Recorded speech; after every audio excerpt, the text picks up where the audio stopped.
Fidèles téléspectateurs de Parole Créatrice Info Télévision, bonsoir et bienvenue à l'invité du journal. Cette semaine, nous recevons le révérend docteur Nyermi Pascal, l'un des organisateurs de la 14e édition de la Convention internationale des jeunes. Bonsoir, pasteur.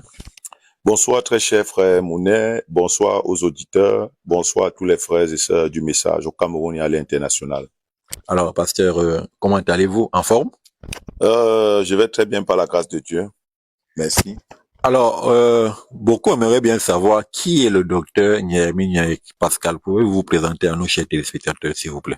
Ok, merci. Je ne saurais commencer sans dire merci à Parole Créatrice pour le soutien qu'il nous apporte dans l'organisation de la Convention internationale des jeunes 14e édition 2024 qui aura lieu à Douala, PK11, Tabernacle d'Étoile Brillante du matin. Je suis votre précieux frère, docteur de profession, médecin, docteur Nyermi Pascal. Je suis médecin et je suis en service à EDA où je suis responsable d'une formation sanitaire publique. Et je suis marié à une épouse, à une femme, Mion Dogmo Ingrid Vanessa, mère de Ngacha, Marie-Madeleine, ma fille. Et je suis pasteur du Tabernacle Étoile Brillante des Matins depuis novembre 2021, où nous avons connu le décès du pasteur fondateur, le révérend Nyereg Moïse, qui nous a quittés de suite de coups de maladie. Et c'est à ce moment que j'ai pris les rênes de l'Église. Et depuis là, nous sommes en train de faire notre chemin et grâce à Dieu, nous croyons que les choses évoluent normalement. Ok, merci pasteur pour cette présentation. Alors, il y a un an de cela, vous avez été désigné, vous et le pasteur Mbetchou Salomon Fleury, pour abriter, n'est-ce pas, la 14e édition de la Convention internationale des jeunes. Alors, comment avez-vous accueilli ce choix qui a été porté sur vous? Je crois que la Bible nous dit qu'aucun événement n'arrive sur la terre sans que Dieu n'en soit l'auteur. Et je crois que c'était le choix de Dieu. Parce que ni moi ni Fleury, en allant là-bas, nous sachions que nous allons co-organiser cet événement ensemble. Il faut dire que c'est la première fois à 14e édition où il y a une co-organisation. Les précédentes fois, c'était une mono-organisation. Et je me réjouis du fait que j'ai reçu la convention avec un grand frère qui est comme un père pour moi, monsieur le révérend Mbetchou Fleury Salomon, de son nom d'artiste Calfus Bohème, qui est quelqu'un avec qui je m'entends beaucoup. Et vraiment, je crois que le choix a été fait par Dieu et les choses évoluent normalement. Alors, le coordonnateur général de cet événement, qui est l'apôtre Joseph Alossa, nous a confié une mission et cette mission, nous sommes en train de faire notre bout de chemin pour que les choses se passent bien. Alors, nous sommes pratiquement à un mois de l'événement. Comment avancent, n'est-ce pas, les travaux sur le terrain, dans l'ensemble? Oh, je peux dire que les choses évoluent normalement. Vous savez, si je vous dis que tout évolue comme sur les roulettes, que je vous mens. Il y a toujours des difficultés chaque fois qu'on veut faire quelque chose de bien.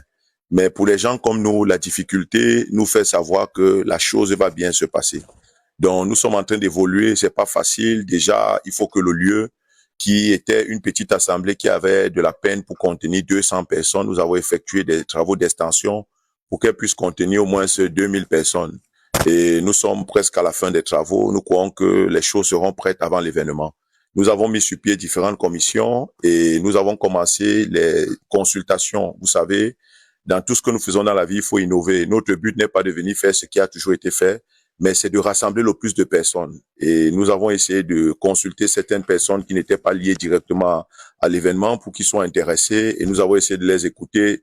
L'événement existe depuis 14 ans. Je suis pasteur depuis environ 4 ou 5 ans. Donc du coup, il peut y avoir des quiproquos entre certaines personnes et cet événement dont il était question pour nous de nous rapprocher de nos parents, de nous rapprocher de nos patriarches, de nous rapprocher de certains pasteurs et essayer de causer avec eux pour voir qu'ils ne viennent pas simplement en visiteurs, mais qu'ils viennent en acteurs, qu'ils soient participatifs et non téléspectateurs. Donc, et c'est ça, et je crois que la mission a été réussie parce que à la fin de toutes les consultations que vous avez jusqu'à là, le langage a changé. Les pasteurs nous ont promis de prendre la chose, le taureau par les cornes et d'entrer activement dans la sensibilisation et même dans l'organisation pour que cet événement soit un succès total.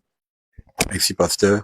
Alors, le tabernacle de l'Étoile Brillante du matin ainsi que le BTM Tabernacle ont donc été choisis pour co-organiser cette édition. Alors, quel est le sentiment qui habite l'Église en ce moment la ferveur, l'inquiétude?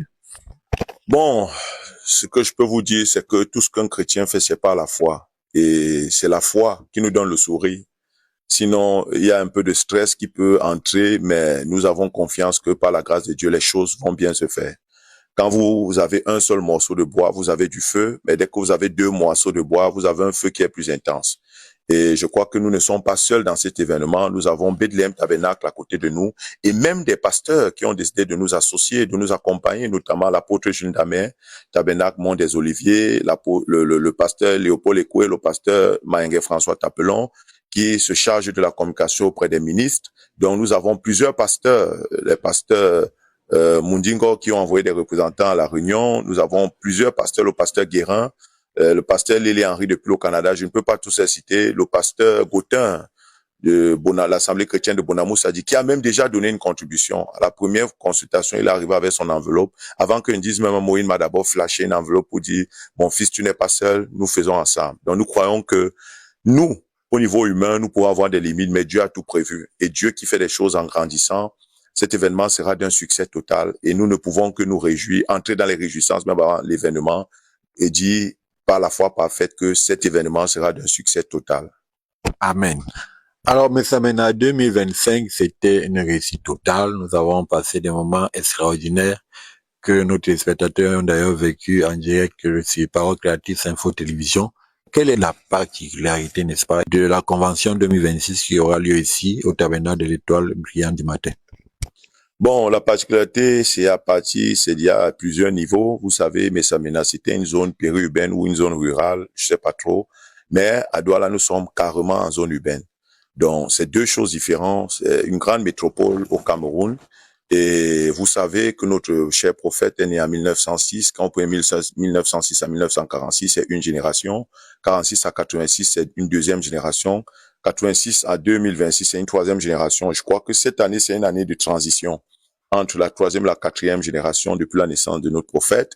Et je crois que quand on parle de quatrième génération, on parle de Joseph, on parle vraiment de l'adoption, on parle de l'amour divin, la pleine manifestation de l'amour divin dans l'épouse. Donc je crois que la génération, le thème même, vous voyez le thème que notre apôtre nous a donné, il nous avait demandé de lui proposer un thème.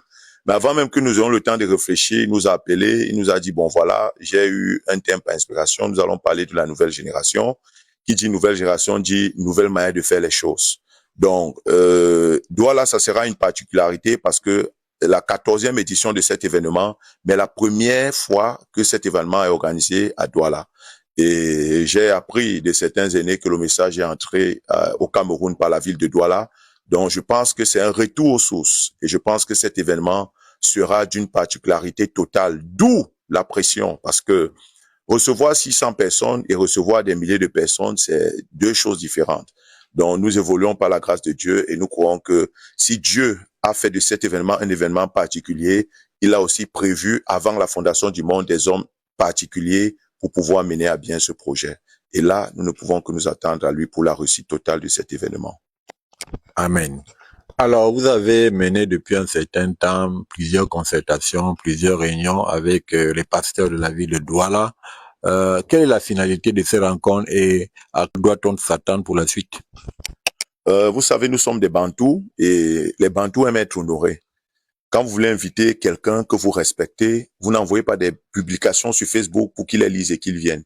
Vous essayez de l'appeler selon la dimension de la personne, la considération que vous avez pour la personne et même la grâce que Dieu vous accorde. Et c'est comme ça que nous avons essayé d'appeler nos pères et nos patriarches de la ville. Nous avons reçu 2 patriarches. Le troisième, le papa Samuel Baoya, n'était pas au pays. Donc nous avons reçu ceux que nous avions sur place. Et nous avons reçu aussi d'autres pasteurs. Et nous avons essayé de causer avec pour leur dire, bon voilà, l'événement Via Douala, c'est pas notre événement, c'est l'événement du message. S'il y a une honte, ça sera le message qui aura honte, ça sera la ville de Douala qui aura honte. Donc ne restez pas en spectateur. Et ils nous ont même donné cette réponse. Depuis que moi je vais à cet événement, je vais en visiteur parce que j'avais jamais reçu une invitation personnelle. Et nous sommes marqués par l'attitude que l'équipe qui organise cette année a, parce que en réalité, nous allons maintenant, dorénavant, nous allons nous sentir dorénavant concernés par la chose. parce que nous avons honoré et je crois que les fruits ont été positifs. Tous les pasteurs que nous avons reçus nous ont dit qu'ils vont prendre le taureau par les cornes et à partir de maintenant, je crois même que les communications dans les assemblées locales ont accéléré. Et vous savez, à un mois de l'événement, pour un jeune rassembler 10 000, ce n'est pas évident. Donc il était plus question pour nous d'obtenir le soutien des pasteurs qui pouvaient peut-être aller dans les caisses des églises, essayer de puiser un peu pour soutenir la jeunesse de leur assemblée pour que nous puissions ensemble organiser un événement de valeur. Et je crois que les consultations vont continuer. Nous avons les bien-aimés du côté de Yaoundé. Nous avons aussi des personnages importants là-bas. Nous étions au Grand Nord. Nous avons causé avec les pasteurs de là-bas. Et le patriarche du Grand Nord, le révérend Sanama, nous avait promis qu'il prendrait la chose en main. Et je crois même qu'on nous a dit qu'il organise une réunion à Garoua pour essayer de voir avec les pasteurs du Grand Nord comment faire pour faire bouger une grande délégation pour cet événement. J'ai déjà reçu la liste d'Ambam parce que nous étions en Mbam, nous avons communiqué de l'autre côté Mbam et Bolova. Donc, les zones qui restent encore, c'est l'Ouest, c'est la zone anglophone, c'est Yaoundé. Et nous allons voir, si nous pouvons parler nous-mêmes, nous allons déléguer des personnes pour que ces consultations soient effectuées. Nous voulons faire les choses à la manière des Bantous. Le Bantou, c'est le respect. Il faut respecter ton hôte. Vous n'allez pas partager des publications sur Facebook pour que moi, papa, même parfois, qui ont du mal à regarder les réseaux sociaux, aillent découvrir cela. Il est important pour nous de nous rapprocher d'eux, de les inviter à la manière avec de respect. Et je crois que ça a marqué tous ces pasteurs jusqu'à ce présent et je crois que cela aura un impact. Certains qui nous ont même dit qu'ils n'assistent jamais, qui n'avaient même pas prévu assister à cet événement, nous ont dit seulement à cause du respect qu'il y a eu envers leurs personnes, ils vont soutenir cet événement. Donc c'était un peu ça, d'innover dans la communication, de se rapprocher des personnes, pas seulement la communication des masses, mais aussi interpersonnelle, parce que dans une communication interpersonnelle, vous avez le temps d'écouter parfois des problèmes et de les résoudre, et c'est ce qui est en train d'être fait. Merci, pasteur. Alors, un dernier mot pour nos nombreux téléspectateurs qui vous regardent en ce moment et certainement d'autres qui vous regarderont par la suite. Le dernier mot, c'est merci au Seigneur Jésus-Christ qui nous donne le souffle de vie et par qui toutes choses sont possibles. Il est le seul qui mérite la gloire et même quand nous faisons ces choses, c'est pour sa gloire à lui. Et merci au coordonnateur général, fondateur de ce mouvement, le patriarche Joseph Alossa, qui est un papa pour nous, qui a bien voulu nous honorer, manifester son amour envers nous, parce que quand vous avez un événement comme celui-là, vous ne donnez pas à n'importe qui. Papa Alossa, nous donnant cet événement, c'est parce qu'il nous a fait confiance et c'est parce qu'il pense que nous pouvons porter l'image de la convention de la jeunesse à Douala et représenter la jeunesse de Douala. Et je crois que nous pouvons le décevoir, mais le Saint-Esprit en nous ne le décevra pas. Merci à Papa Samuel Baroya qui nous apporte un gros soutien déjà par Parole Créatrice Info, qui est la chaîne du Love Divine Sanctuary. Donc je dis merci à Papa Samuel Baroya, je dis merci au Love Divine Sanctuary, à l'équipe de Parole Créatrice qui se bouge depuis un moment. Parfois, ils ont des initiatives. On peut voir toutes ces choses et croire que parfois, c'est toujours nous qui avons les initiatives. Pourtant, ce sont eux les professionnels qui essaient de chercher et de créer des choses pour que la jeunesse s'intéresse et vraiment, les gens peuvent constater que la communication est vraiment différente cette année-ci. Donc, je vais vous dire merci, Parole Créatrice. Merci à tous les pasteurs de la ville de Douala, Papa Jean-Paul Bellet, Papa Robert Kamté et Papa Gautin. Donc, merci à l'apôtre Ndeke qui a organisé une émission depuis Marois hier sur Internet où nous avons pu résoudre plusieurs problèmes, des questions et des points d'interrogation qu'il y avait dans la tête de la jeunesse. Je veux dire aux jeunes, le moment est venu pour nous de montrer au monde que nous avons reçu un message qui est un message d'amour, un message d'unité, un message de rassemblement, un message d'interconnexion.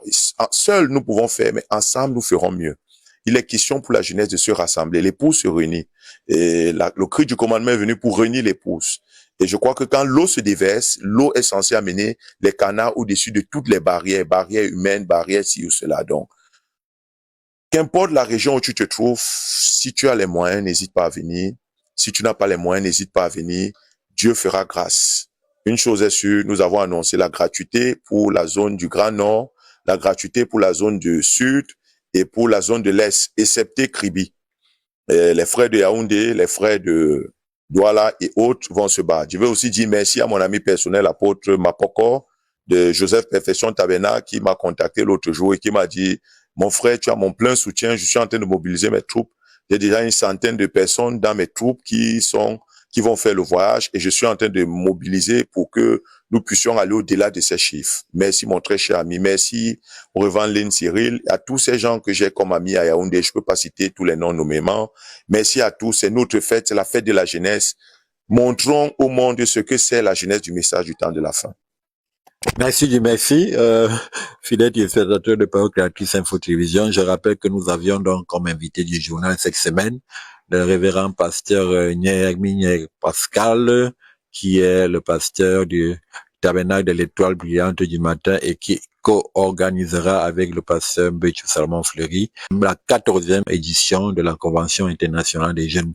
Merci de rester scotché sur nos antennes. Nous vous ferons suivre minute by minute l'évolution, n'est-ce pas, des préparatifs jusqu'au jour 10. Que Dieu vous bénisse. À bientôt. Shalom.